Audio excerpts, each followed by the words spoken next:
There's a line, it's not a physical line, you can't see it, but you feel it deep in your bones. It's the line of what you believe is possible for you. It's the point where your body says, I'm done. Where your mind says, this is too hard. Where your spirit whispers, you've gone far enough. And for so long, maybe you've listened. You've turned back at that line. You've accepted its boundary as truth. But what if that line, it's a lie? What if it's not a wall, but a veil? Something meant not to stop you, but to be passed through? To be passed through. I want to talk about what happens in the space just beyond that line. It's not a place of superhuman strength. It's not a magical land where everything becomes easy. It's a place of trembling, of raw, unfiltered feeling. It's the moment the last bit of your prepared script runs out, and you are left with only you, the essential, unadorned. And it is in that exact moment, when every instinct is screaming to retreat to safety, that a new kind of strength is born. Not the strength of muscles, but the strength of the will. The strength that can only be forged in the space between I can't and I am. Going beyond your limit isn't about proving something to the world, it's about discovering something about yourself. It's about learning that your mind gives up long before your body truly must. It's about realizing that the voice of doubt is a familiar guest, but it doesn't have to be the one in charge. It's about understanding that courage isn't the absence of fear. It's the profound decision that something else is more important. So today, I'm not asking you to do the impossible. I'm asking you to find your line. That one you know is there. And then I'm asking you to take one step past it. Just one. One more rep when your muscles are burning. One more minute of focus when your mind is scattered. One more honest sentence when you're afraid to speak. Don't do it for the trophy. Do it for the discovery. Do it to meet the person you are on the other side of that line. Because that person is the one you were always meant to be. Not a version of yourself with higher limits, but a version of yourself who knows that limits were only ever suggestions. The frontier of your potential isn't in the distance. It's right here, at the edge of your comfort. So go to the line, feel its resistance. Thank it for the safety it has provided. We are born into a world that teaches us to map our boundaries. From childhood, we are praised for knowing our colors, our numbers, the edges of the playground. This conditioning continues into adulthood, where we learn the appropriate salary to ask for, the realistic goals to set, and the sensible dreams to pursue. We internalize these external messages, and they calcify into an internal landscape with very clear borders. This is the line you know. It feels like a fundamental truth, a law of your personal physics. It is the voice that says, I'm not a public speaker, I could never run a marathon. Or I'm not the kind of person who starts a business. We mistake this conditioned boundary for an innate, unchangeable limit, We believe it is a wall, a solid, permanent structure that defines the outer reaches of our potential. But this is a profound misdiagnosis. A wall is designed for permanence and defense. It is meant to withstand assault. The limit you feel is not like this. It has no physical substance. It is a construct of perception built from past experiences, fear of the unknown, and a deeply ingrained desire for self-preservation.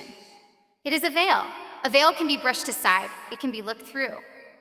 It may obscure the view, creating fear and uncertainty about what lies beyond, but it offers no structural resistance.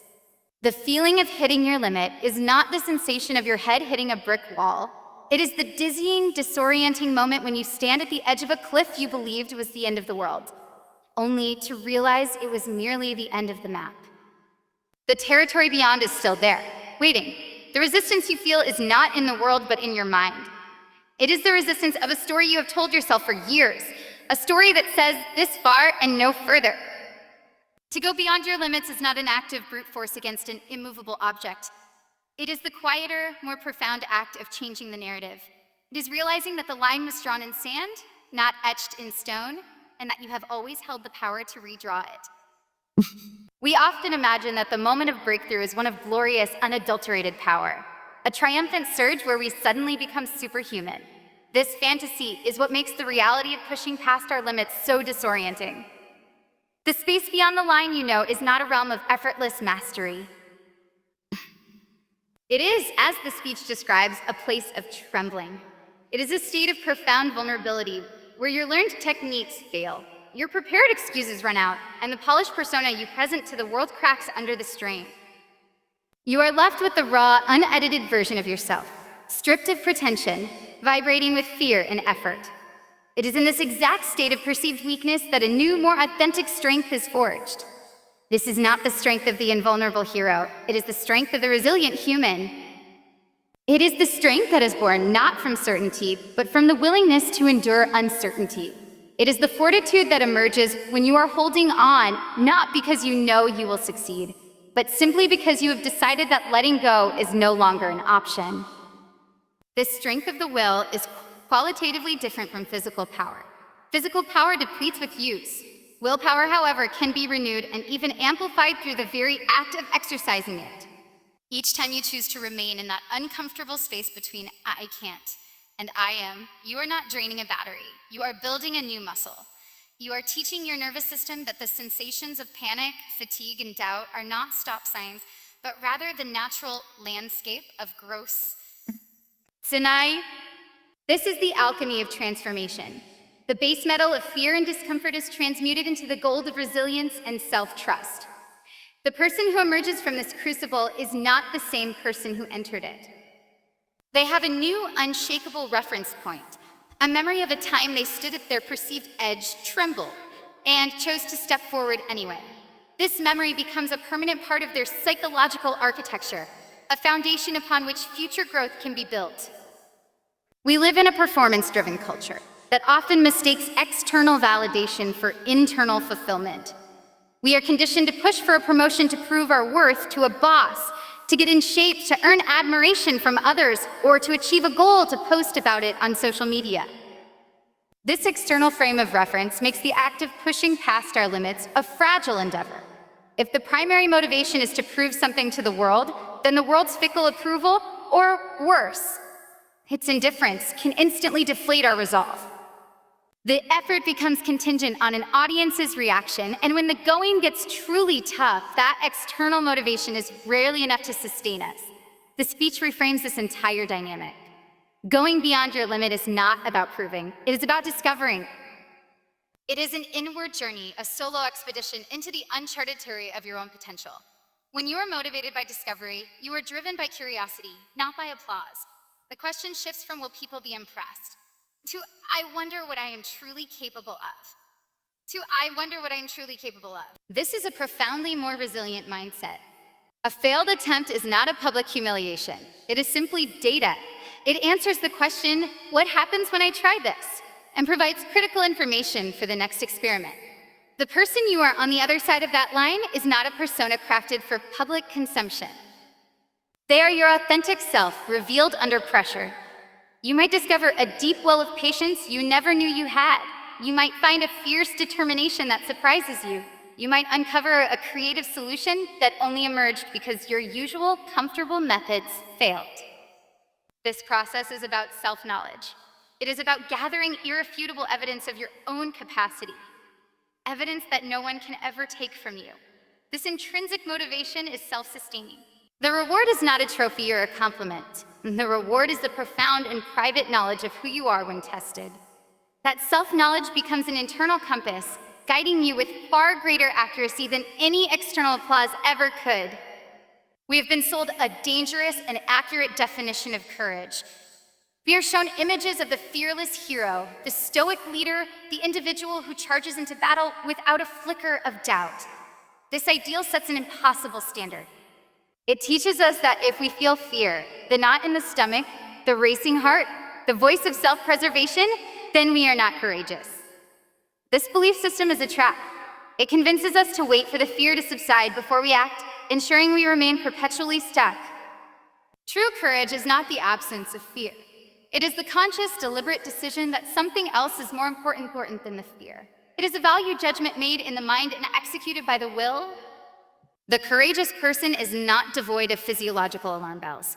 They have simply learned to acknowledge the alarm without letting it dictate their actions. They feel the full force of the fear, and then they make a choice. They choose growth over comfort. They choose integrity over approval. They choose the possibility of a meaningful outcome over the guaranteed safety of inaction. This decision is what separates a life of quiet longing from a life of active engagement. It is the moment you choose to speak your truth, even though your voice may shake, It is the moment you choose to hit send on your application, even though you anticipate rejection. It is the moment you choose to take one more step in your run when every muscle is screaming to stop. In each case, the fear is still present. It is a passenger in the car, but it is no longer the driver. Courage is the act of reclaiming the wheel and steering toward your purpose, despite the frantic protests from the back seat. This is why courage is a muscle that can be strengthened. Every time you make the decision to act in alignment with your values instead of your fears, you are performing a rep. You are not waiting for the fear to go away. You are building the strength to move forward with the fear as your companion. The call to go beyond your limits can feel like a monumental, even impossible task. The sheer scale of such a command can trigger paralysis. We envision needing to summon Herculean effort to make a dramatic, life-altering leap in a single bound. This perception is what keeps us rooted in place, daunted by the chasm between where we are and where we think we need to be. The genius of the speech chief's conclusion is its radical simplification. It breaks down the seemingly impossible into the immediately achievable. The directive is not to obliterate your limits in one glorious moment, but to take one step past the line, This is a tactical masterstroke. A single step is a unit of action so small it bypasses the resistance of the overwhelmed mind. It is a commitment so minimal that it feels almost trivial, yet its psychological impact is profound. One more rep, one more minute, one more sentence. These are not grand gestures, but they are decisive ones. Each one step is a vote for your own agency. It is a concrete demonstration to your subconscious that you are in command, that the line is permeable. This action, however minor, creates a crack in the foundation of your self-imposed limitations. It generates a flicker of momentum, and momentum is the catalyst for all lasting change. The focus on a single step transforms the journey from an intimidating marathon into a series of manageable sprints. You are no longer staring at the distant, foggy peak of the mountain.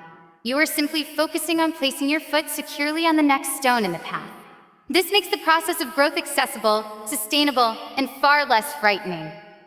That first step beyond the line is the most important one you will ever take, not because of the ground it covers, but because of the message it sends, that you are stronger than the story you've been telling yourself, and that the frontier of your potential is always just one brave, a small step away.